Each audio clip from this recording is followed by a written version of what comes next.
আজকের ভিডিওতে আবারও তোমাদের সবাইকে স্বাগতম জানাচ্ছি। আজকে আবারও 20টা জিকের প্রশ্ন নিয়ে আমরা আলোচনা করব। প্রথম প্রশ্ন যেটা বলেছে, বাংলার নবাব সিরাজউদ্দৌলার পরাজয় কোন যুদ্ধে হয়েছিল? বাংলার নবাব সিরাজউদ্দৌলার পরাজয় হয়েছিল পলাশির যুদ্ধে। তাহলে এই প্রশ্নের সঠিক উত্তর হয়ে গেল অপশন নম্বর বি, পলাশির যুদ্ধে। পরের প্রশ্ন, আনন্দমঠ গ্রন্থের রচয়িতাকে? আনন্দমঠ এই গ্রন্থটি রচনা করেন বঙ্কিমচন্দ্র চট্টোপাধ্যায়। তাহলে এই প্রশ্নের সঠিক উত্তর হয়ে গেল option number B, Bankimchandra Chattopadhyay. পরের প্রশ্ন, 1857 সালের বিদ্রোহে ঝাঁসির রানী কে ছিলেন? অর্থাৎ 1857 সালে সিপাহী বিদ্রোহ বা মহাবিদ্রোহে ঝাঁসির রানী ছিলেন লক্ষ্মীবাঈ। তাহলে এই প্রশ্নের সঠিক উত্তর হয়ে গেল অপশন নম্বর বি, লক্ষ্মীবাঈ। পরের প্রশ্ন, পুঁথি শিক্ষা কে লিখেছিলেন? অর্থাৎ পুঁথি শিক্ষা নামে একটি গ্রন্থ কে লিখেছিলেন? পুঁথি শিক্ষা নামে যে গ্রন্থ, সেই গ্রন্থটি লিখেছিলেন ঈশ্বরচন্দ্র বিদ্যাসাগর। তাহলে এই প্রশ্নের সঠিক উত্তর হয়ে গেল অপশন নম্বর এ। পরের প্রশ্ন, ভারতের দীর্ঘতম নদী কোনটি? ভারতের দীর্ঘতম নদী বা লংগেস্ট রিভার ইন ইন্ডিয়া, এটি হলো গোদাবরী। তাহলে এই প্রশ্নের সঠিক উত্তর হয়ে গেল অপশন নম্বর সি, গোদাবরী। পরের প্রশ্ন, সুন্দরবন প্রধানত কোন নদীর বদ্বীপ? এটা খুবই গুরুত্বপূর্ণ। সুন্দরবন কোন কোন নদীর বদ্বীপের ফল? এই প্রশ্নটার সঠিক উত্তর হয়ে গেল গঙ্গা ও ব্রহ্মপুত্র। গঙ্গা ও ব্রহ্মপুত্রের যে বদ্বীপ, সেটাই সুন্দরবন নামে পরিচিত। পরের প্রশ্ন, ভারতের প্রথম পারমাণবিক বিদ্যুৎ কেন্দ্র কোথায় স্থাপিত হয়েছিল? ভারতের প্রথম পারমাণবিক বিদ্যুৎ কেন্দ্র স্থাপিত হয়েছিল তারাপুরে। এই প্রশ্নের সঠিক উত্তর হয়ে গেল অপশন নম্বর সি, তারাপুর। পরের প্রশ্ন, পৃথিবীর বৃহত্তম মরুভূমি কোনটি? পৃথিবীর বৃহত্তম মরুভূমি হলো আন্টার্কটিকা মরুভূমি। তাহলে এই প্রশ্নের সঠিক উত্তর হয়ে গেল অপশন নম্বর ডি।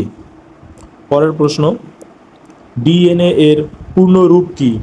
অর্থাৎ ডিএনএ এর সম্পূর্ণ নাম কি? ডিএনএ এর সম্পূর্ণ নাম হলো ডিঅক্সিরাইবো নিউক্লিক অ্যাসিড।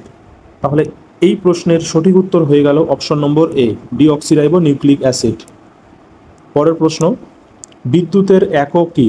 বিদ্যুতের একক অর্থাৎ বিদ্যুৎ প্রবাহ এর একক হলো অ্যাম্পিয়ার। তাহলে এই প্রশ্নের সঠিক উত্তর হয়ে গেল অপশন নম্বর ডি, অ্যাম্পিয়ার। পরের প্রশ্ন, পৃথিবীর বায়ুমণ্ডলে সবচেয়ে বেশি কোন গ্যাস বিদ্যমান? অর্থাৎ পৃথিবীর বায়ুমণ্ডলে কোন গ্যাসের পরিমাণ সবচেয়ে বেশি রয়েছে? এই প্রশ্নের সঠিক উত্তর হয়ে গেল অপশন নম্বর বি, নাইট্রোজেন। পৃথিবীর বায়ুমণ্ডলে নাইট্রোজেন এর পরিমাণ সবচেয়ে বেশি।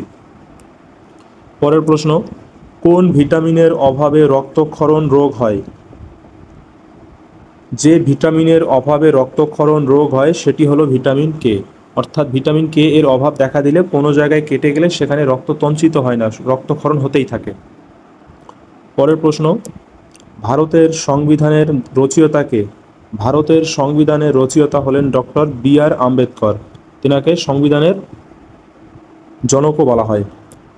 পরের প্রশ্ন, জনগণ মন গানটি প্রথম কোথায় গাওয়া হয়েছিল? রবীন্দ্রনাথ ঠাকুরের লেখা জনগণ মন গানটি 1911 সালের কলকাতা কংগ্রেসের অধিবেশনে প্রথম গাওয়া হয়েছিল। তাহলে এই প্রশ্নের সঠিক উত্তর হয়ে গেল অপশন নম্বর এ। পরের প্রশ্ন, ভারতের জাতীয় পশু কোনটি?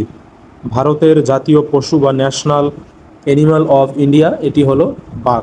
তাহলে এই প্রশ্নের সঠিক উত্তর হয়ে গেল অপশন নম্বর সি। পরের প্রশ্ন, প্রথম ভারতীয় মহিলা যিনি নোবেল পুরস্কার পেয়েছিলেন?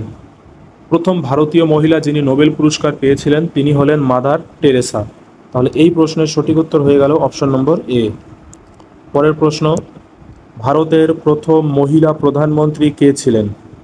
ভারতের প্রথম মহিলা প্রধানমন্ত্রী ছিলেন ইন্দিরা গান্ধী। তাহলে এই প্রশ্নের সঠিক উত্তর হয়ে গেল option number B.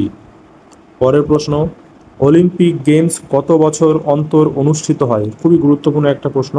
Olympic games কত বছর অন্তর অন্তর অনুষ্ঠিত হয়? এই প্রশ্নের সঠিক উত্তর হলো অপশন নম্বর বি, প্রতি 4 বছর অন্তর অন্তর অলিম্পিক গেমস অনুষ্ঠিত হয়। পরের প্রশ্ন, কোন গ্রহকে লাল গ্রহ বলা হয়? লাল গ্রহ বা রেড প্ল্যানেট বলা হয় মঙ্গল গ্রহকে। তাই এই প্রশ্নের সঠিক উত্তর হয়ে গেল অপশন নম্বর বি। শেষ প্রশ্ন, কোনটি ভারতের সর্বোচ্চ অসামরিক পুরস্কার? এটাও খুবই গুরুত্বপূর্ণ একটা প্রশ্ন। ভারতের সর্বোচ্চ অসামরিক পুরস্কার হলো ভারত রত্ন। তাহলে এই প্রশ্নের সঠিক উত্তর হয়ে গেল অপশন নম্বর সি।